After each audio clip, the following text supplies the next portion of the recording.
예수 나의 첫사랑 대신에 그 첫사랑 지존자 대신 그리스도 예수 찬양하리.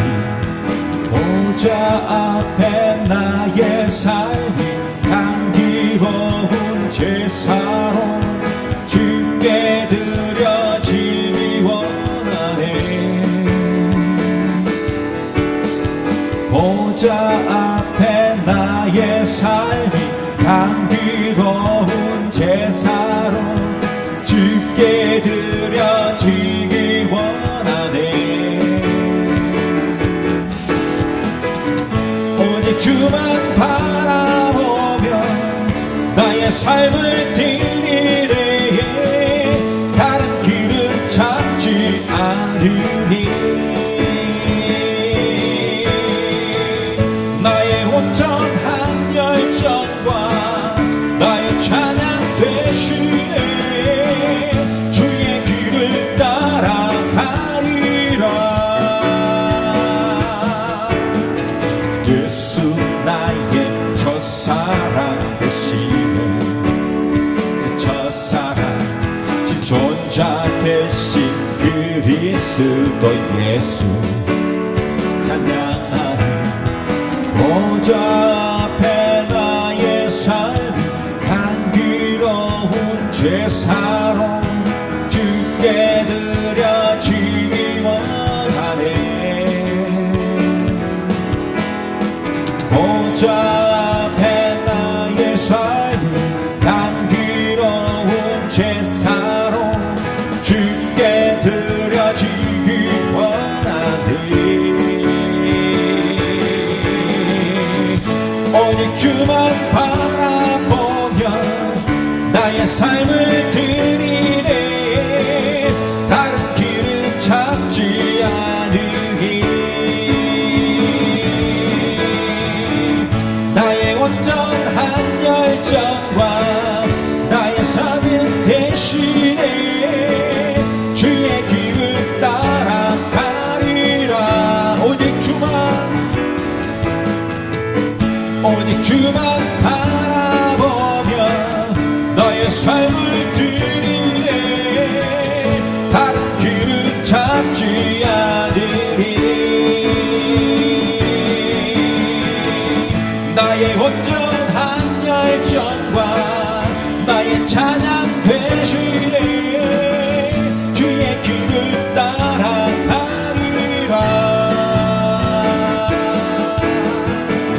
주님은 아시네.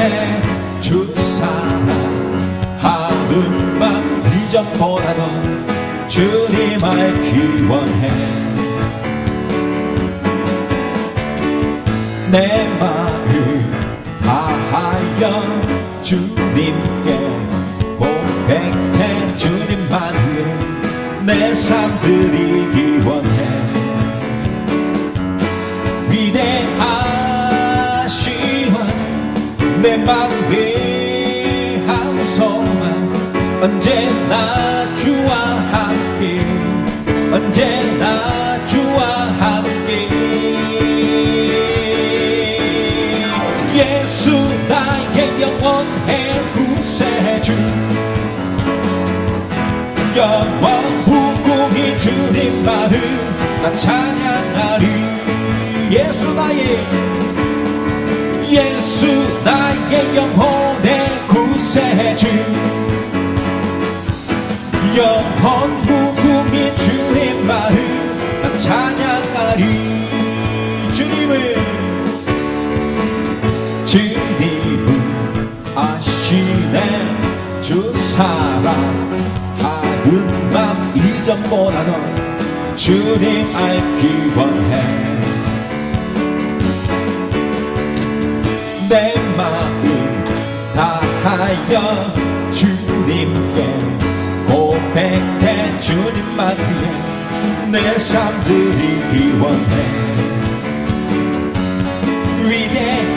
위대하시나 내 맘 배한소만 언제나 주와 함께 언제나 주와 함께 예수 나의 영혼의 구세주 영원 무궁히 주님만을 나 찬양하리 예수 나의 영혼의 구세주 영원 무궁히 주님만을 나 찬양하리 주님 같은 반석은 없도다 찬양받기 합당하시니 변치 않으시니 구원의 반석 신실하시고 진실하신 주님 같은 반석은 없도다 주님 같은 반석은 없도다 찬양받기 합당하시니 변치 않으시는 구원의 반석 신실하시고 진실하신 주님 같은 반석은 없도다 만세 반석 예수의 반석 만세 반석 예수의 반석 만세 반석 예수의 반석 주님 같은 반석은 없도다 하늘 위엔 주님밖에 하늘 위엔 주님밖에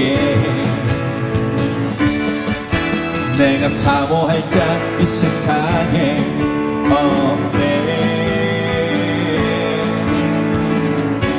내 맘과 기분 믿을 수 없네 오직 한 가지 그 진리를 믿네 주는 나의 힘이요 주는 나의 힘이요 주는 나의 힘이요 영원히 주를 의지하리 주는 나의 힘이요 주는 나의 힘이요 주는 나의 힘이요 영원히 주를 의지하리 영원히 다시 한 번 더 하늘 위에 주님밖에 내가 사모할 자 이 세상에 없네 내 맘과 힘을 믿을 수 없네 오직 한 가지 그 진리를 빛내 주는 나의 힘이요 주는 나의 힘이요 주는 나의 힘이요 영원히 주를 의지하리 주는 나의 힘이요 나의 힘이여 주는 나의 힘이여 영원히 주를 대주하리 영원히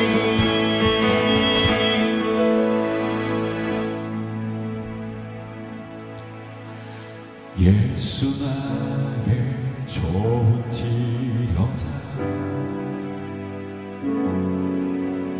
그의 눈이 머무는 곳은 나의 슬픔과 고통 고개 들어 그의 눈을 볼 때에 난 알았네 예수 나의 좋은 치료자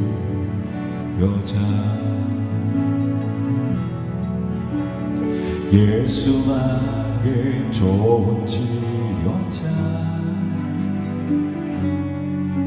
그의 손길이 닿는 곳은 나의 상처와 아픔 영원히 흐를 것 같았던 눈물 남아졌네 예수 나의 치료자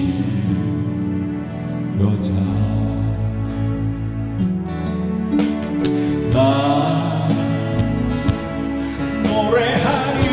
노래하리라 저는 나를 돌아보신 구세주를 찬양해 하늘 닿는 곳까지 내 손 들리라 예수 나의 치료자 예수 나의 좋은 치료자 그의 눈이 닿는 곳에 나의 슬픔과 고통 고개 들어 그의 눈을 볼 때에 난 알았네 예수 나의 좋은 치료자 예수 나의 좋은 치료자 그의 손길이 닿는 곳은 나의 상처와 아픔 영원히 흐를 것 같았던 눈물 감아졌네 예수 나의 치료자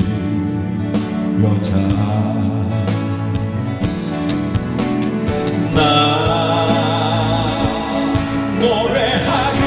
노래하리라 저는 나를 돌아보신 구세주를 찬양해 하늘 닿는 곳까지 내 손 들리라 예수 나의 치료자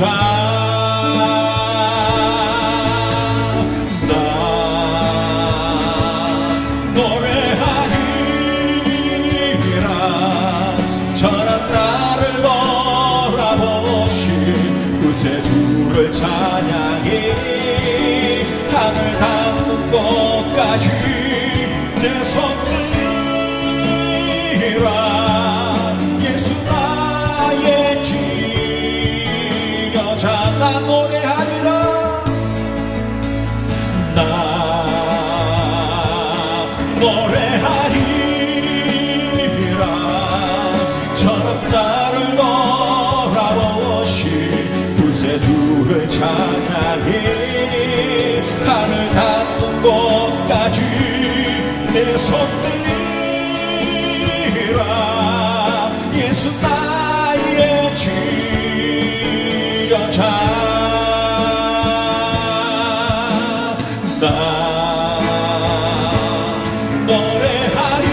노래하리라 저는 나를 돌아보신 구세주를 찬양해 하늘 닿는 곳까지 내 손 들리라 예수 나의 치료자 나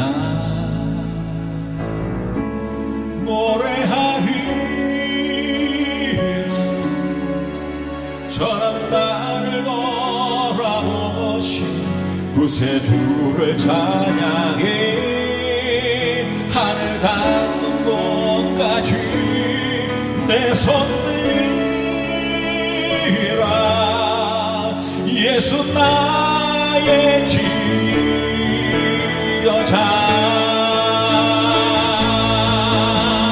나 노래하리라.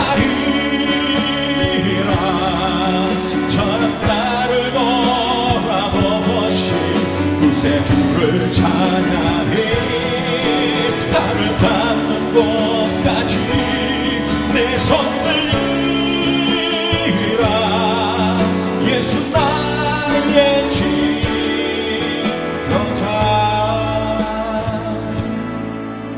예수 우리들의 밝은 은혜와 긍휼을 베푸시는 주. 그의 길을 따라가는 주의 자녀들에게 항상 밝은 빛을 비춰주시네. 그는 구원의 주 하나님 공의로 세상을 다스리시네. 주를 경외하는 자들에게 부어주시는 놀라운 주님의 영광. 하늘에서 찬란하게 빛나는 주의 영광. 이 땅에 오셨네. 어둠을 밝히고 새 생명 주시네. 영원히 빛나는 나의 예수님. 높이 영광과 찬양 받으시길 경배한 위로 슬픔을 거두고 내게 자유 주시니 기쁨의 노래를 영원한 나의 빛 예수께. 예수 우리들의 밝은 빛 은혜와 긍휼을 베푸시는 주. 그의 길을 따라가는 주의 자녀들에게 항상 밝은 빛을 비춰주시네. 그는 구원의 주 하나님 공의로 세상을 다스리시네.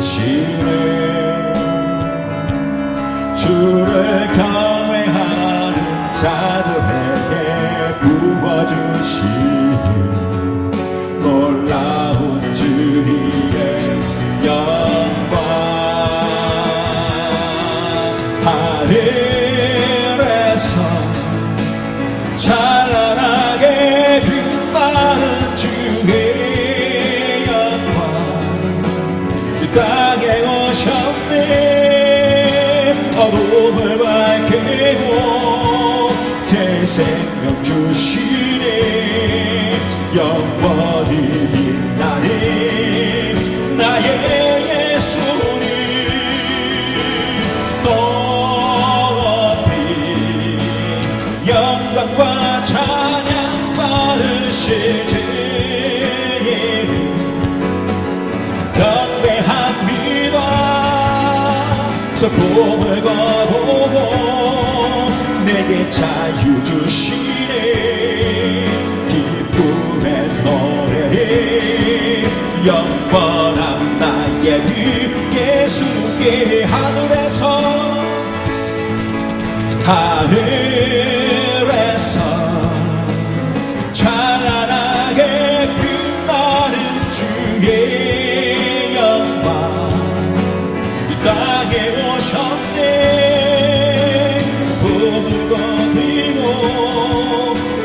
자유 주시네. 눈이 빛나네 나의 예수님. 높이 영광과 찬양 받으시길 경배합니다. 슬픔을 거부고 내게 자유 주시니 기쁨의 노래를 영원한 나의 빛 예수. 한 번 더 하늘에서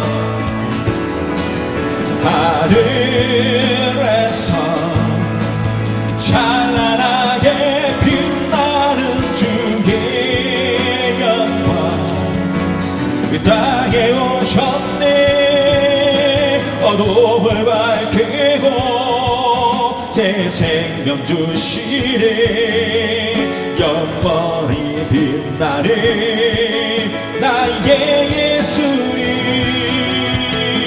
높이 영광과 찬양 받으시길 경배합니다. 슬픔을 거부고 내게 자유 주시네. 기쁨의 노래를 영원한 나의 빛 예수께.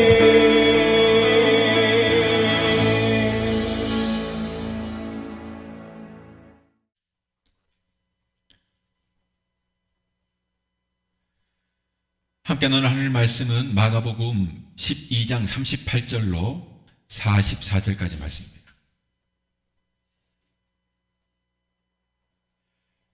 예수께서 가르치실 때에 이르시되 긴 옷을 입고 다니는 것과 시장에서 문안받는 것과 회당의 높은 자리와 잔치 윗자리를 원하는 서기관들을 삼가라.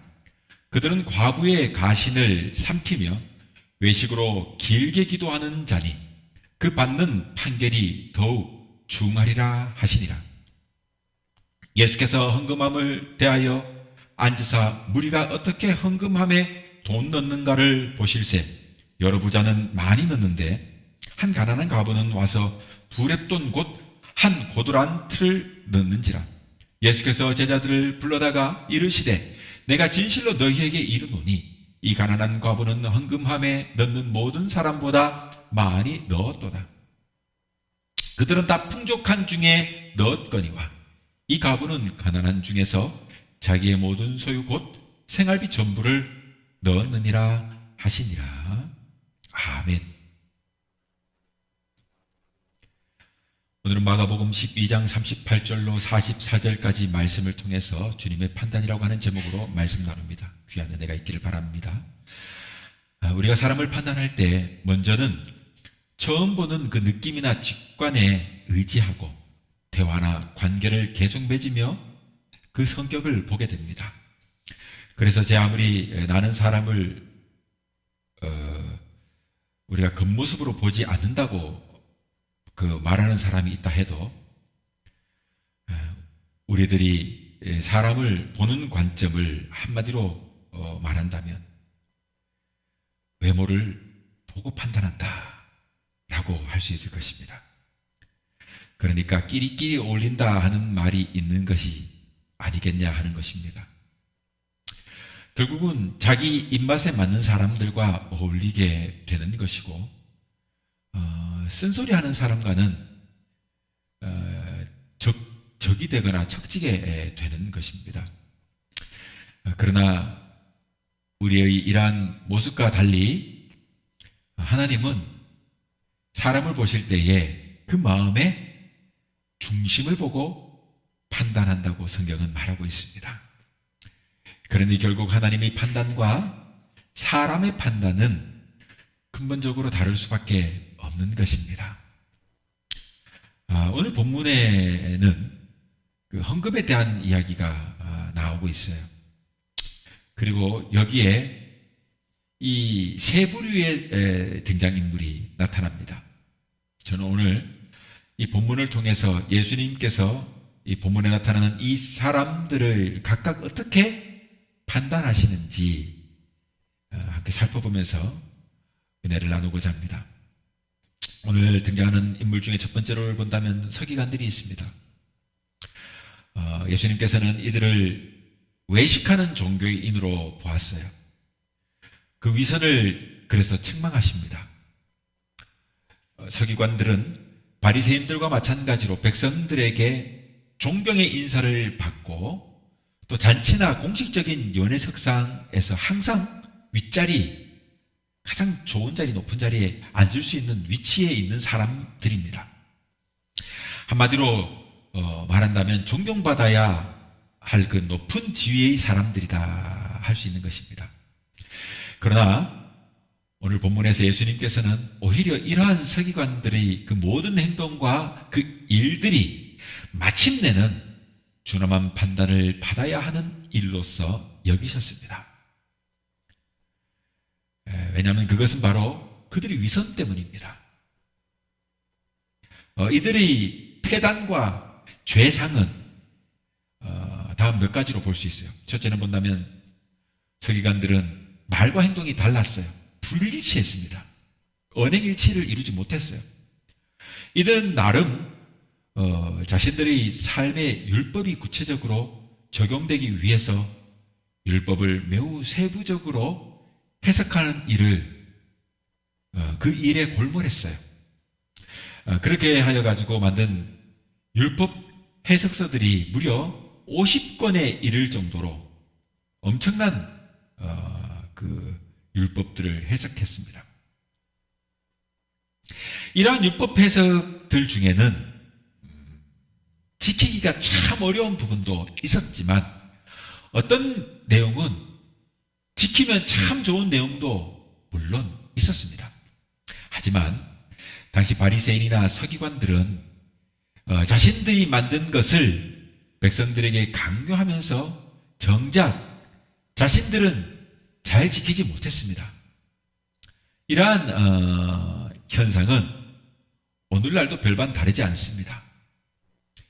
저 같은 목회자들도 별반 다르지 않다 보니까 성도들이 이런 목회하는 이런 목사들, 전도사나 이런 목회자들 있잖아요. 목회자들의 모습을 보면서 실망하고 또 상처를 받아가지고 그 결과로 어떻게 돼요? 신앙생활이 해이해지거나 심지어는 신앙을 저버리는 그런 안타까운 경우도 많이 볼 수가 있지 않습니까?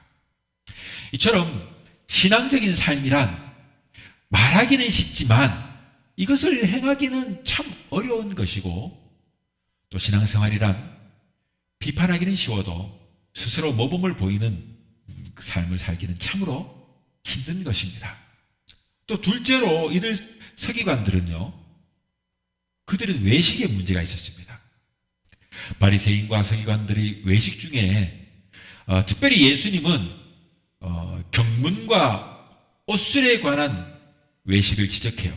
마태복음 23장 5절에 보면 그들은 모든 행위를 사람에게 보이고자 하나니 곧 경문띠를 넓게 하며 옷술을 길게 하고 라고 말해요. 이 경문띠라고 하는데 경문이 뭐냐? 이스라엘 백성들이 출애굽하던 그 시기 출애굽기 13장이나 또 신명기 6장이나 또 11장 같은 곳에서 한 4곳 정도의 성경 말씀에 보면 양피지에 적어서 그 조그만한 상자에 놓고 이것을 끈을 달아가지고 이마나 손목에 달고 다녔다고 하는 거예요. 이것이 바로 경문띠예요. 경문이고 그 띠예요. 이마 이렇게 묶어가지고 혹은 손목에 달아가지고 그 양피지에 써놓은 그 글귀를 이렇게 돌돌 말아서 넣어가지고 상자에 넣어가지고 다니는 이것을 말하는 겁니다. 출애굽기 13장 16절에 이것을 네 손의 기호와 네 미간의 표로 삼으라 라는 하나님의 그 명령을 문자 그대로 이들은 해석했어요.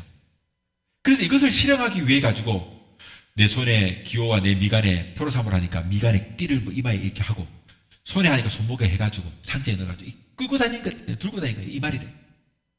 그렇게 했다는 거예요. 이것을 실행하기 위해서 취한 행동인 것이에요. 그리고 그 다음에 옷술이라는 말을 하는데, 옷술은 뭐냐면 이스라엘 백성들로 하여금 하나님의 말씀을 온전히 기억하며 지키게 하기 위해서 의복의 끝단 귀에 술을 달게 하신 거예요. 그러니까 옷 치마같이 이렇게 이스라엘 전통 복장이 있다면 이렇게 있으면 그 끝자락에 술을 달아도 이렇게 끌고 다니는, 이렇게 막 예쁘게 좀 끌키는 식으로 땅에 이렇게 막 그런, 이 옷술이에요. 이것은 하나님의 명령은, 이 같은 하나님의 명령은요, 이들을 거룩한 하나님의 백성으로 삼아가지고 그들의 일상생활까지 관여하시는 하나님의 어떤 세심한 배려 같은 것이에요. 그런데 이들은 이것을 어떤 종교적인 지위 혹은 표시하는 하나의 방편으로 혹은 경건의 어떤 모양으로, 외식의 행동으로 이것을 악용했어요. 특히 무엇보다 이들의 11조에 관한 확대 해석, 이것은 매우 심각한 상황에 이르렀습니다. 오늘날도 그렇습니다만 11조란 우리 삶의 주인이신 하나님, 내 삶의 주인이 하나님이심을 신앙으로 인정하고 고백하는 표로서 드려지는 것 아닙니까? 성경에서 이 11조가 사용되는 곳은 레위인들의 그 생계를 위해서, 또 성전 유지를 위해서, 혹은 사회적인 약자들을 구제하는 일을 위해서 요긴하게 사용되었어요. 그러니 성경을 통해 알 수 있는 것은 11조는 그 자체로 지켜야 할 규례임은 분명하다 할 수 있겠습니다만, 문제는 이 11조의 본래의 정신을 망각한 채 형식에 치우친 적용으로 11조를 원래의 취지와 전혀 다르게 사용하는 잘못을 저지르고 말았다 하는 것입니다. 그 한 가지 예를 들자면, 유대인들은요, 박하나 회양, 근체 같은 것을 양념이나 약재로 쓰기 위해서 일반 가정에서 소량으로 이렇게 재배했단 말이에요. 우리도 보면은 조그마한 텃밭이 있으면 거기에 뭐 고추도 심고 상추도 심고 해서 막 여름, 봄이 이르면 해서 파종을 해가지고 재배해가지고 식사 시간에 막 먹어요. 그와 같이 이 이스라엘 백성들도 그렇게 했단 말이에요. 이런 재배하는 일이 많았는데, 이 바리새인들과 서기관들은 이러한 사소한 것에까지도 11조를 해라 라고 주장합니다. 그리고 그렇게 철저하게 거둬들인, 이렇게 막 깐깐하게 조그만한 것 가지고 11조를 막 해가지고 하라고 해가지고 거둬들인 이 11조를 율법대로 그 성전과 또 성전을 섬기는 레위인들, 그리고 또 가난한 주변 사람들, 이웃들을 이런 곳에 막 흘러보낸다면 요긴하게 그렇게 사용하면 참 좋을 텐데, 이것을 그렇게 요긴하게 사용하지 않고 자신들의 배를 불리는 일에 이것을 허비했던 겁니다. 결국 11조가 가난한 과부, 이런 이들의 생계에 도움을 주기는커녕 오히려 그들이 가산을 거들내는 제도가 둔갑한 거예요. 왜냐하면 가난하기 때문에 집에 조그만하게 뭔가 근처와 해양 이런 것들 심고 막 이렇게 하는 것 아닙니까? 가꾸고 키우는 것. 근데 그것을 막 빼앗아 가는 거예요. 그러니 그 가난한 사람들에게는 더 힘든 생계에 도움은커녕 가산을 거들내는 제도, 이것으로 둔갑하고 만 것이라는 것입니다. 그리고 또 이 서기관들의 세 번째 문제는 뭐냐면 교만입니다. 예나 지금이나 여러분, 사람을 무너뜨리고 사람을 위협하고 사람을 힘들게 하는 가장 위협하는 무서운 것이 있다면 아마도 그것은 저는 교만이 아닐까 하는 생각을 해봐요.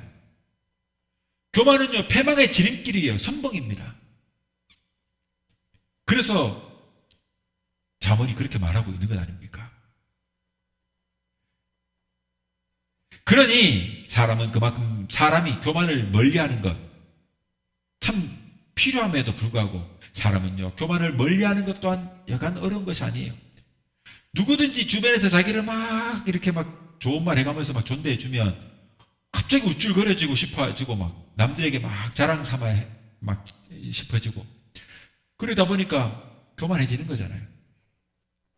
여기 등장하는 서기관들은 따지고 보면 당대의 고관대작으로 이들은 백성 위에 군림하면서 존대받기를 원했기 때문에 즉 군의자 아닙니까?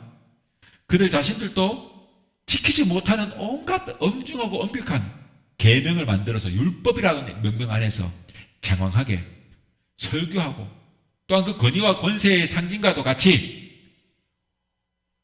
이마나 손목에 경문을 하고 옷수를 길게 늘어뜨려 가지고 보란듯이 어깨 집중 막 우리나라 옛날 선비처럼 갓을 큰 갓을 쓰고 말이야. 에헴 그래서 막 그 뭐지 조상에게 부모에게 물려받은 것이라고 짜릿지도 않은 이 털을 이렇게 하면서 양반 알잖아요.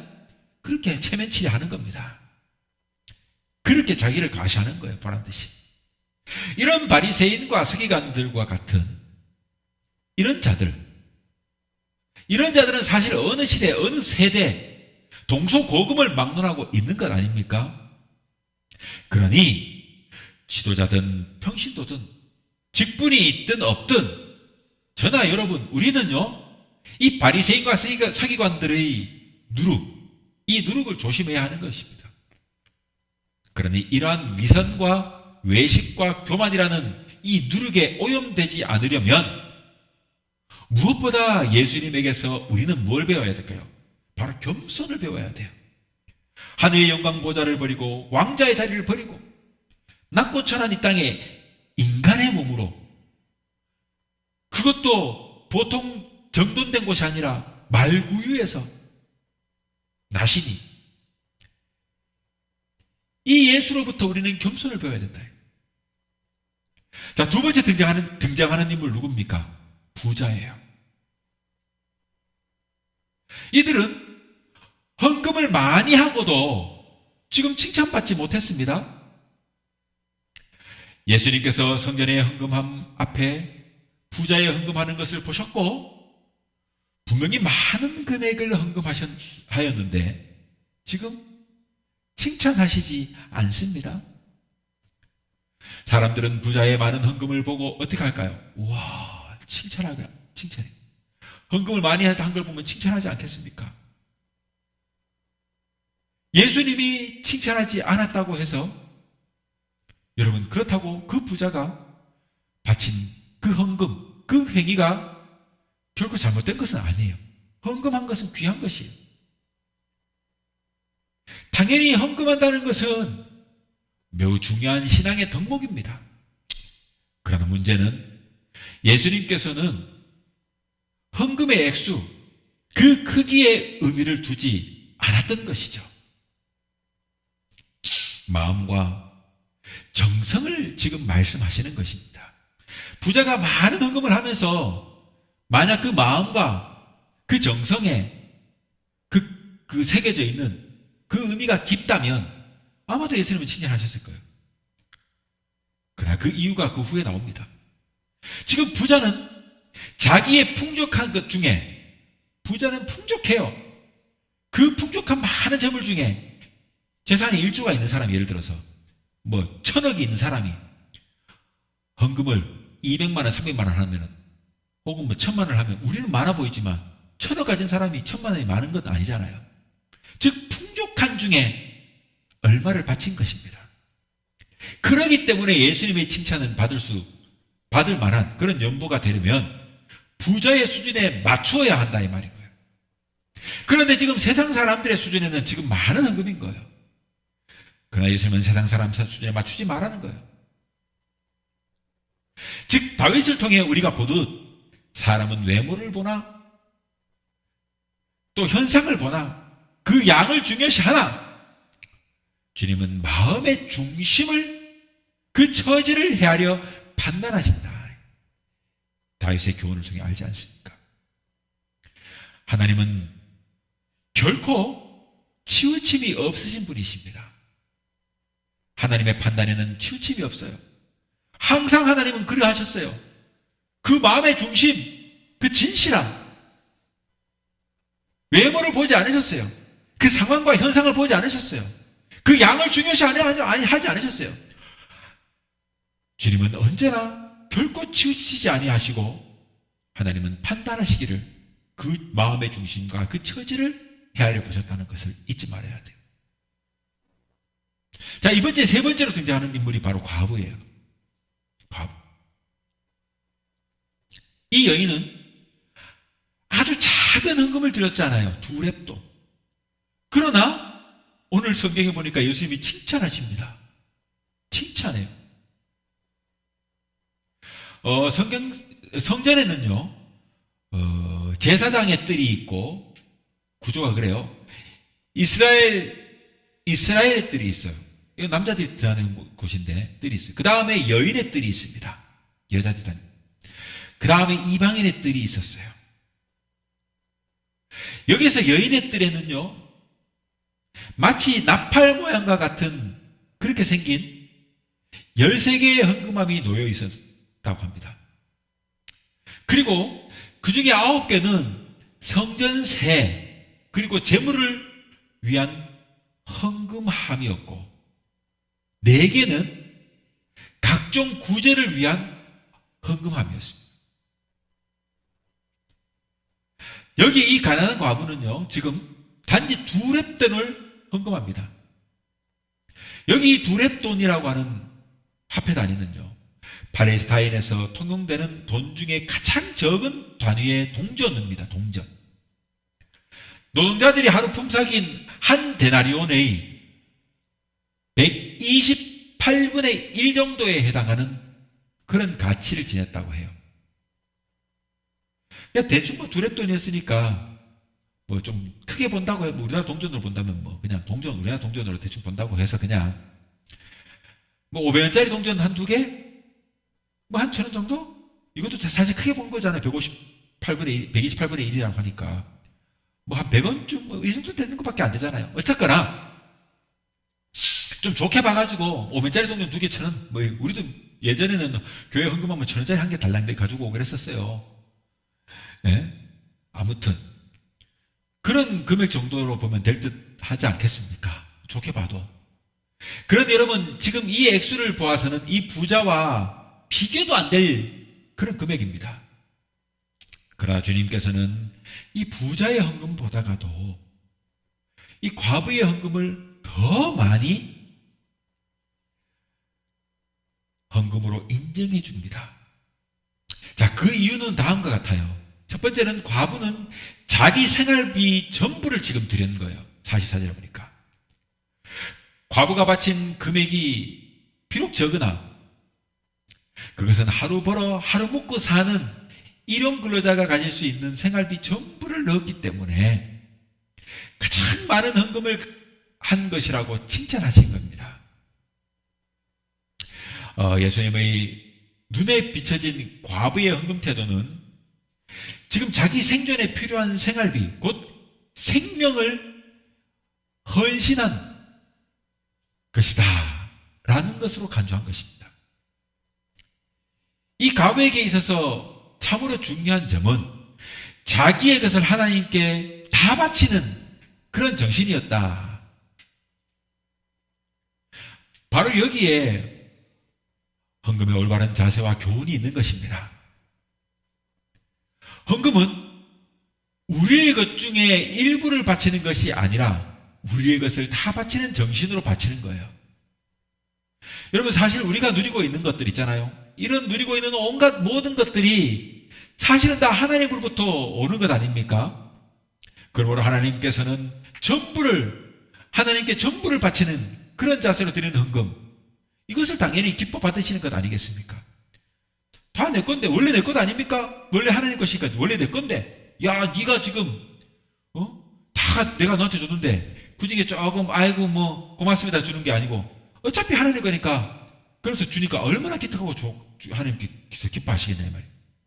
자, 두 번째는 과부는 자원하는 즐거운 마음으로 지금 드린 거예요.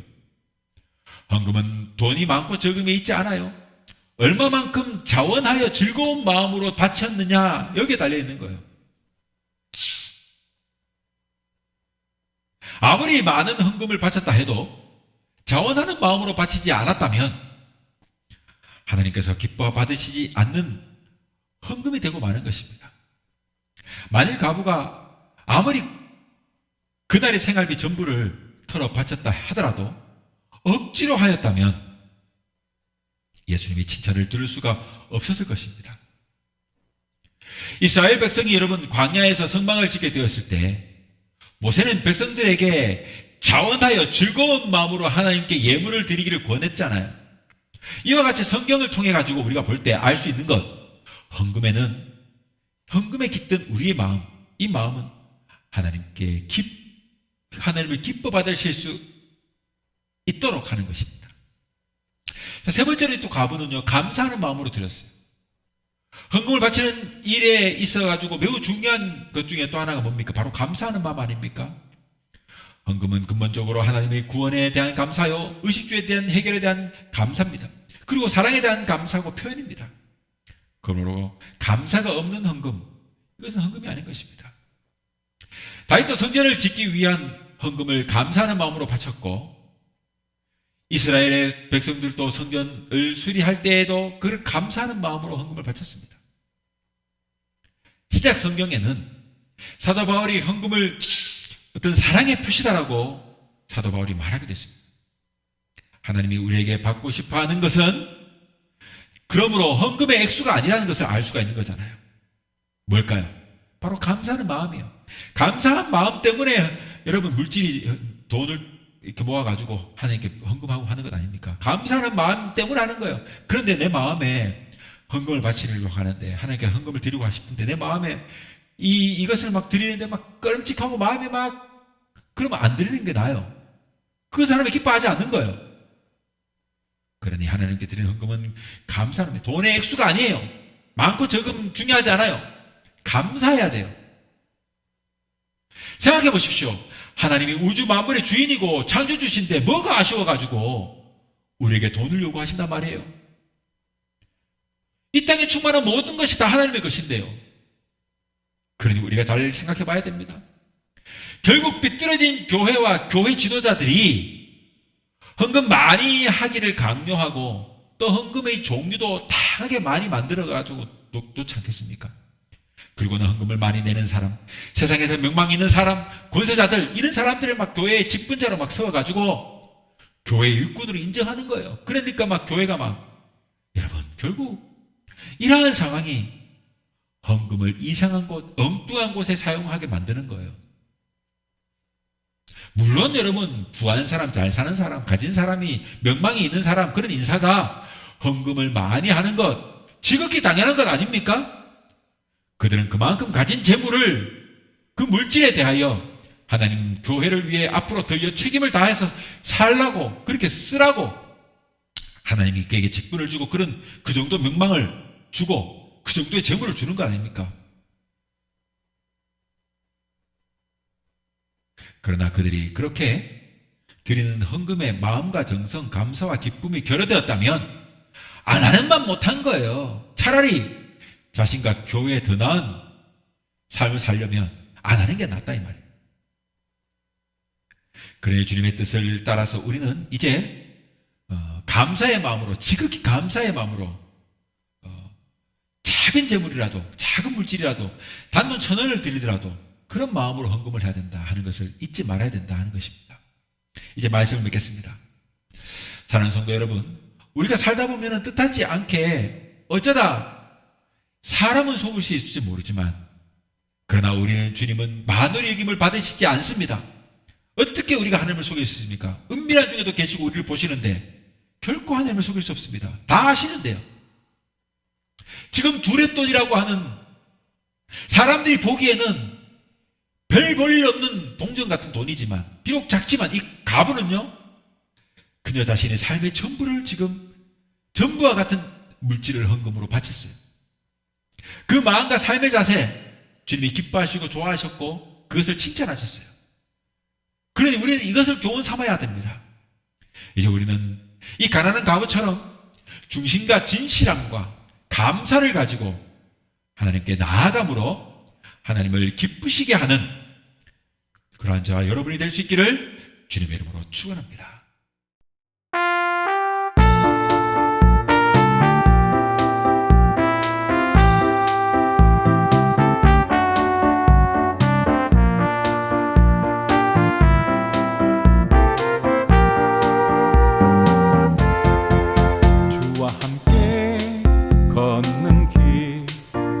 믿음으로 사는 삶 높은 꿈을 안고 나 겸손히 기도하리 시작이 작지만 주께서 크게 하시리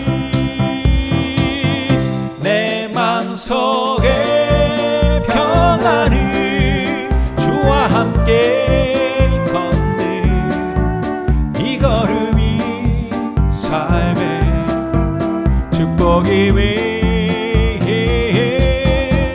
날마다 또 한 걸음 은혜로만 살아가는 삶 신실하신 주와 함께 걷는 길 주와 함께 걷는 길 믿음으로 사는 삶 높은 꿈을 안고 나 겸손히 기도하리 시작이 작지만 주께서 크게 하시리 내 맘속에 평안이 주와 함께 걷는 이 걸음이 삶의 축복이 위해 날마다 또 한 걸음 은혜로만 살아가는 삶 신실하신 주와 함께 걷는 길